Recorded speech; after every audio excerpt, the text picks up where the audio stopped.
Hey, it's Melissa Acevito with Preferred Data Voice Networks. And today I want to talk about how to develop an effective automated attendant for your business. An automated attendant is when the incoming calls to a main number of a business are answered by voicemail. So if you want calls to ring to a voicemail versus ringing to phones when callers dial your number, then that is called automated attendant.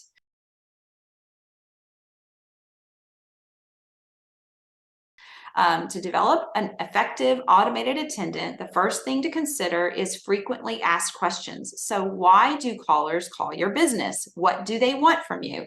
Because you want to order those in priority when you're thinking about options to give out on the automated attendant.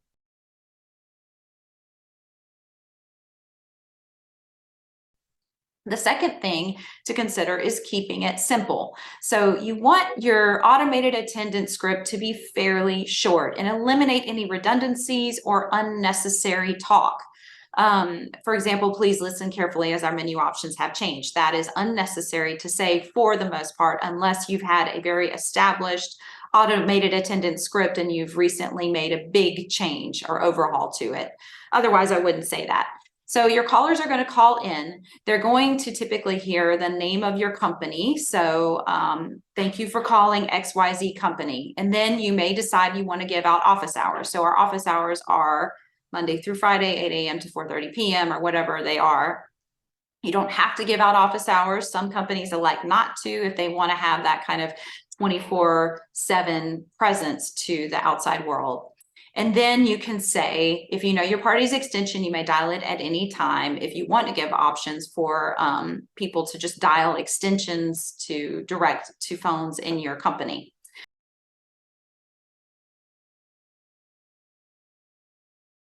After that, you get into the single digit menu options. So single digit menu options can have a lot of different routing.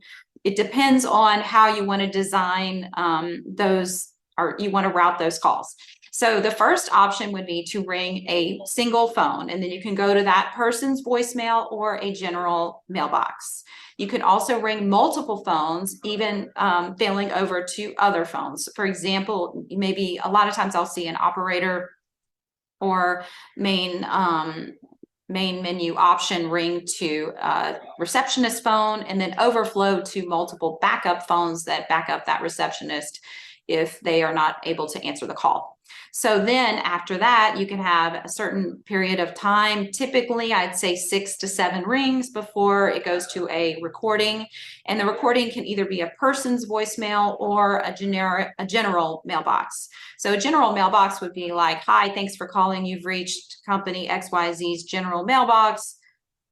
Sales mailbox, sales department, service department, we're currently unavailable to take your call. Your call is important to us. Leave a message, blah, blah, blah. And you can give out information about what you want them to leave in that message. Then the notifications from that mailbox can go to a phone, multiple phones, or an email. If you want to notify multiple people via email, we need a distribution email that notifies multiple people. However, keep in mind that you need to set up a policy or a procedure that you determine who is going to return those calls, because a little thing that I learned a long time ago is if it's everyone's job, it's no one's job. So it's good to assign a person that's responsible to return those calls.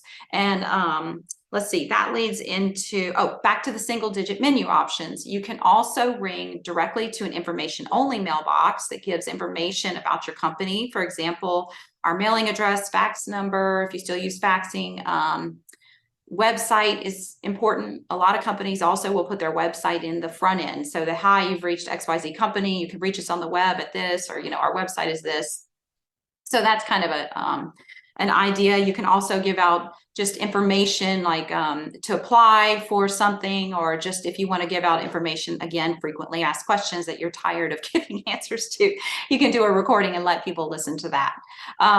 So you can ring one phone, multiple phones, information only mailbox. You can also do a queue. A queue would be where you ring calls in a distributed phones in a distributed way. So instead of I do hear of calls or businesses that get inundated with calls, and we get so many calls that they're leaving messages and we're not able to even listen to the messages because we're answering the phones for somebody else. That's when you want to think about a queue.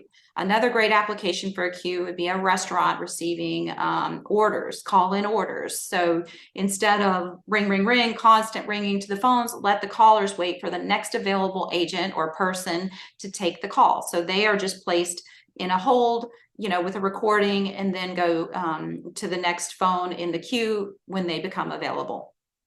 So there's no voicemail in a queue typically. You can do an opt-out to leave a message if you want to, and you can do callbacks in queue as well.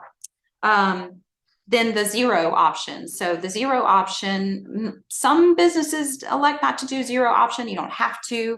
I do think it's a good idea because there are people that are kind of skittish or uncomfortable about listening to automated attendant and would rather just zero out, and it's nice to give them that option to reach you if you want to. So typically a zero option can go to a receptionist phone or a group of phones and then a voicemail if not answered, but again, it can also go to a queue.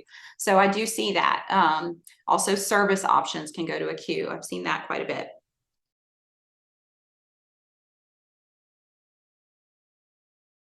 So, and then lastly is the names directory.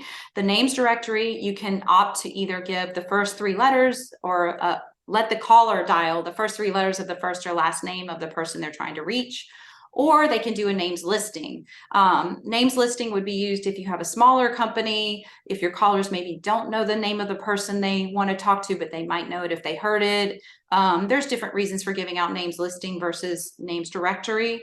The most important thing to consider when you're putting out a names option of any kind is to keep it up to date. So either one of those, it's just really important to make sure that you keep it up to date and take out people that are no longer with your company so that the caller doesn't reach them, or make sure that your new employees come in and do their recording of their name and their greeting so that I'm not dialing the new employee's name and then hearing a recording of an old employee's name in the names directory option.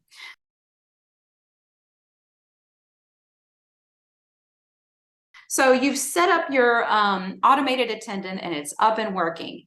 How do you keep it going? The number one thing is to return those calls. So when people leave voicemail messages, return the calls. That way they'll be more inclined to leave voicemail messages again. And that's a great rule of thumb for anybody using voicemail. We do have voicemail to email now.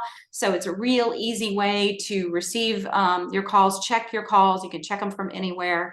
You can get notifications from email if you have that set up, and then be sure and return those calls. The second tip that I have is if you've got an automated attendant, you basically set up direct dial numbers to every one of your employees. So they have an extension on the phone system, whether it's a phone, an app, a desktop application, you can give out that extension number. So I can, when I leave a voicemail or in my email signature, give the main number and then my extension number, and then my callers can call that number and the extension number and reach me directly, just as if I had had a direct dial number. And you can have both. You can have a direct dial number and automated attendant, but it's a nice way to route calls.